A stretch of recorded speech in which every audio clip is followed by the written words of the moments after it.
जिसके साथ कृष्ण होते हैं ना, अनंत ब्रह्मांड के सारे नक्षत्र, सारे ग्रह उनके चरणों में हैं। ये नक्षत्र खराब है, ये ग्रह खराब है। तो ये वाक्य जो मैं बता रहा हूँ ना, ये ध्यान से सुनो। तो हुआ यूं कि जब भगवान 5 जगह मांगने आए थे कौरवों से, कहा था कि 5 जगह दे दो, पांडव आराम से रहेंगे, तुम आराम से रहना, कोई झगड़ा, कोई विवाद, कोई युद्ध नहीं। तो शकुनी ने दुर्योधन को कहा कि सुयोधन, इसे बंदी बना लो, ये उनका फेवर लेके आया। दुर्योधन ने ऐलान कर दिया कि बंदी बना लो। अब ठाकुर जी को कौन बंदी बना सकता है? तो पहली बार ठाकुर जी ने अपने जीवन काल में पहली बार वो ऊर्जा दिखाई थी, वो लाइट दिखाई थी कि मैं हूं। अब उसके बाद कृष्ण वहां से चले गए कह करके कि अब युद्ध होगा।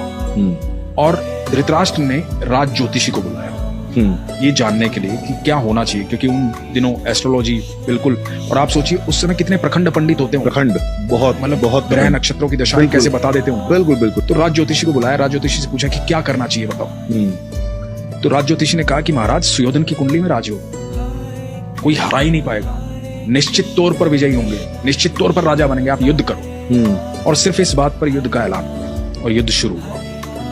अब धृतराष्ट्र लगातार चिंता में था। 8 दिन बीत गए, आधी सेना निपट गई थी कौरवों की।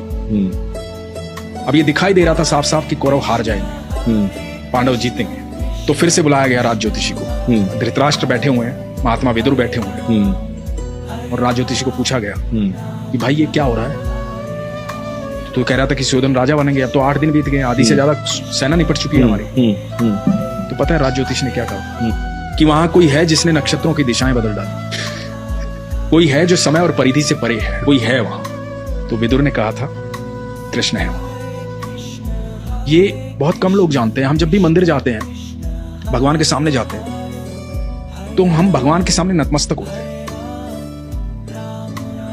इसके 2 कारण बताता हूं मैं आपको। हम भगवान के सामने नतमस्तक क्यों होते हैं, अपना सर क्यों झुकाते हैं भगवान के चरणों? जब हम भगवान के चरणों में अपना सर झुकाते हैं ना, नतमस्तक हो जाते हैं, तो जितना बोझ हमारे इस मस्तिष्क में होता है ना, जितनी दुविधाएं चल रही होती हैं, सारी दुविधाएं भगवान के चरणों में गिर जाती हैं और भगवान रोंद देते हैं। और जैसे ही आप नतमस्तक होकर के उठते हैं ना, तो आपको एक अद्भुत सुकून की प्राप्ति है। और ये क्रिया आप लगातार करते रहते तो आपके जीवन में दुख नहीं आता, क्योंकि आप भगवान के सानिध्य में रहते हैं। क्योंकि दुख की एक खासियत होती है, दुख बड़ा भोला भाला होता है।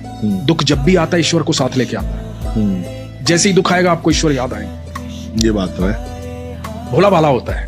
दुख को बेचारे को पता ही नहीं होता तो साथ किसके चल रहा है।